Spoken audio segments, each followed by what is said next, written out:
Este é um trabalho voluntário, sem fins lucrativos, que oferece livros gravados em MP3 para aqueles que não têm condições de ler livros impressos.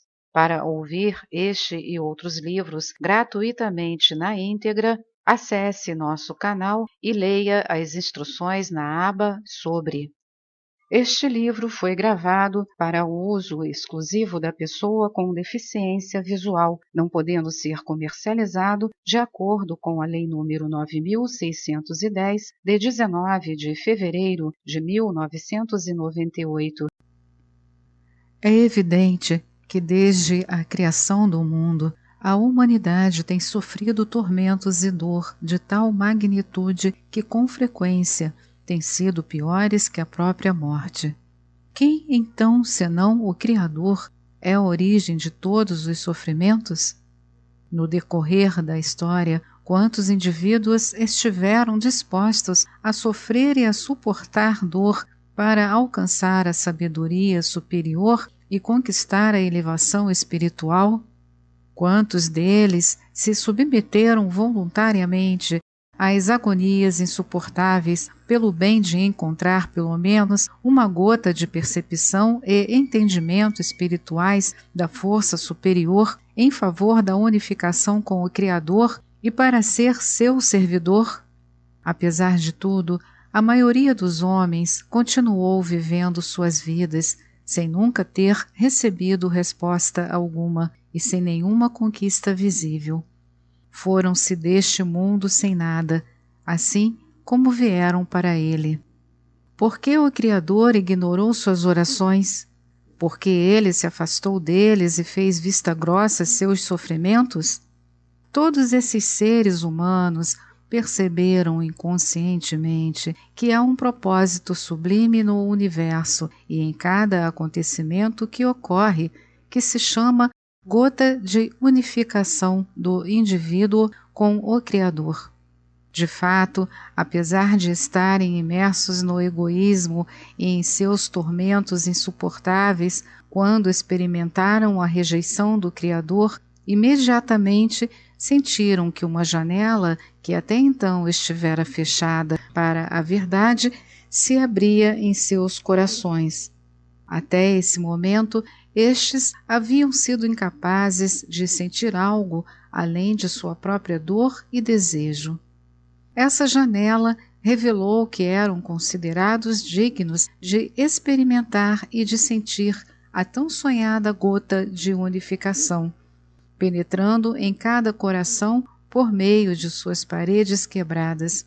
Assim, todas as suas qualidades foram transformadas no sentido contrário, para se assemelharem às qualidades do Criador. Só então os homens perceberam que a unidade com ele poderia ser alcançada na profundidade de seu sofrimento. Só então foram capazes de perceber o estado de ser uno com o Criador, posto que sua presença estava ali, assim como a gota de unificação com ele. No momento de experimentar essa compreensão, ela se tornou evidente e cumulou as feridas dessas pessoas. Justamente por meio de tais feridas de percepção e de conhecimento, e devido às terríveis contradições que atormentavam as almas dessas pessoas, o próprio Criador preencheu-as com uma ilimitada felicidade, maravilhosa, a ponto de nada mais perfeito poder ser imaginado.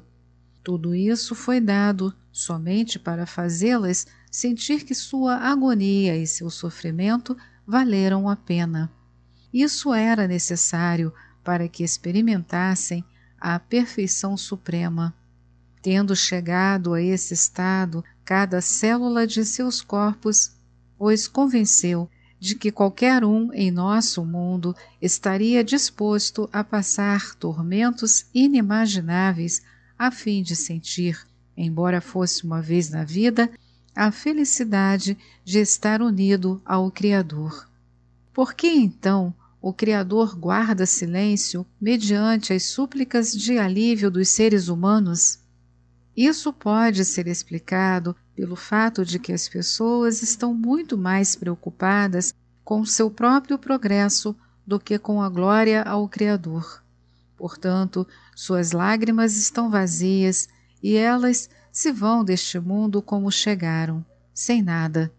O destino final de cada animal é a extinção, e as pessoas que não perceberam o Criador são como os animais.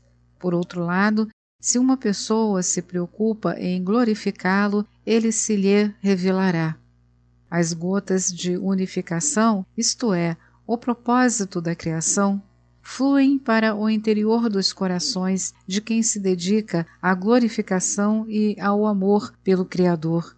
Penetram quem, em vez de se queixar da injustiça do divino domínio, tem absoluta certeza, no fundo de seu coração, de que tudo que o Criador fez é pelo seu bem. O mundo espiritual não pode ser dividido em partes separadas. Podemos compreender o todo apenas de maneira gradual, até que o compreendamos por completo. Portanto, o êxito de nossos esforços espirituais depende da pureza de nossos anseios. A luz espiritual flui somente dentro das partes de nossos corações que foram purificadas do egoísmo. De acordo com os cabalistas, que se comunicam diretamente com o Criador, sua existência tem importantes consequências para nós. Se de fato o Criador existe e se ele gera todas as circunstâncias que afetam nossas vidas, então não existe nada mais lógico que tentar manter o mais estreito contato possível com ele.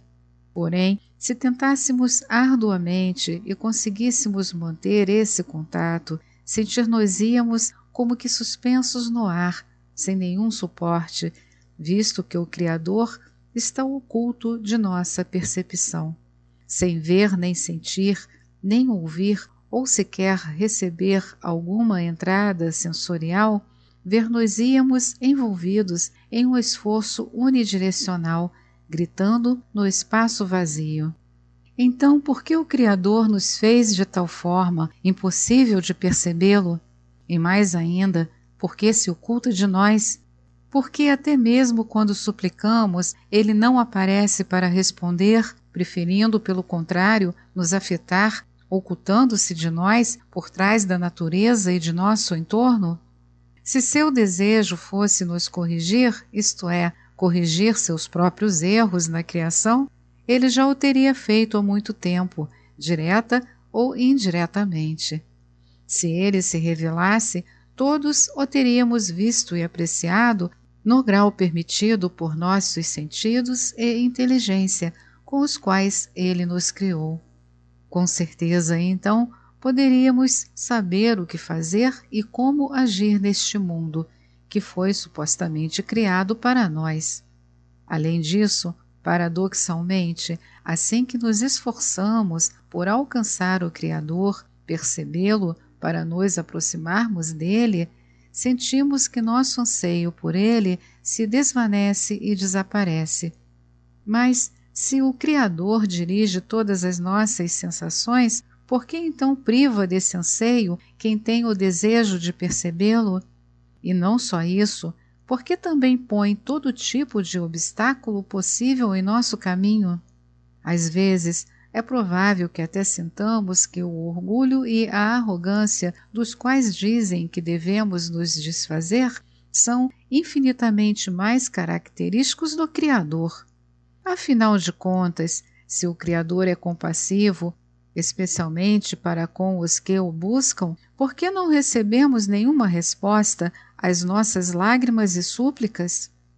Se pudéssemos trocar algo em nossas vidas, significaria que ele nos teria dado o livre arbítrio para fazê-lo.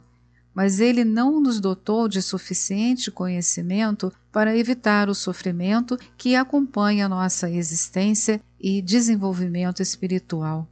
Por outro lado, se não há livre-arbítrio, o que pode ser mais difícil que nos fazer sofrer de maneira insensata por anos no mundo cruel que ele criou? Certamente tais agravos são infinitos, e se o Criador é a causa de nossa condição, então temos muito motivo para criticá-lo e culpá-lo, o que fazemos quando experimentamos dor e sofrimento. O Criador vê tudo o que ocorre em nossos corações. Quando estamos descontentes com algo, o sentimento de insatisfação pode ser interpretado culpando o Criador, mesmo se a culpa não for diretamente dirigida a ele, ou até mesmo se não acreditarmos em sua existência. Cada um de nós está certo ao sustentar qualquer crença, seja ela qual for, na condição em que se encontrar. Isso se deve ao fato de que apoiamos somente o que sentimos como verdade nesse momento, assim como também o que analisamos com nossas próprias mentes. Porém, aqueles que têm uma vasta experiência de vida sabem de que maneira podem mudar drasticamente seus pontos de vista ao longo dos anos. Não se pode dizer que antes a pessoa estava errada, mas que agora então está certa. É importante perceber que é possível que se comprove que um ponto de vista de hoje seja equivocado amanhã. Portanto, as conclusões derivadas de qualquer situação são corretas para tal situação especificamente. E mais, pode ser que sejam diretamente contrárias às conclusões obtidas em outras circunstâncias. Da mesma maneira, não podemos avaliar ou julgar outros mundos ou suas leis baseando-nos em nosso próprio critério atual, o de nosso mundo. Não possuímos inteligência ou percepção sobrenatural e erramos constantemente, mesmo dentro dos limites de nosso próprio mundo. Portanto, não podemos tirar conclusões sobre o desconhecido e julgá-lo. Somente quem possui os requisitos e qualidades sobrenaturais pode formular juízos corretos referentes ao que existe acima e além do natural. Aquele que possui ambas as qualidades, as sobrenaturais e as nossas, pode descrever mais de perto o sobrenatural. Tal pessoa só pode ser um cabalista, pessoa de nosso mundo, criada com as mesmas qualidades de cada um de nós, mas também dotada de outras qualidades pelo Altíssimo, as quais lhe permitem descrever o que ocorre nos demais mundos. Essa é a razão pela qual o Criador permitiu que certos cabalistas revelassem seu conhecimento a um vasto número de pessoas na sociedade, para que as possam ajudar a se comunicar com ele. Em uma linguagem compreensível para nós, os cabalistas explicam que a estrutura e a função do raciocínio no espiritual, nos mundos divinos, estão baseadas em leis diferentes e opostas em sua natureza em relação às nossas. Esta é mais uma edição do canal Livros Falados Voz Humana. Que o bem, o bom e o belo se multipliquem em benefício das criaturas.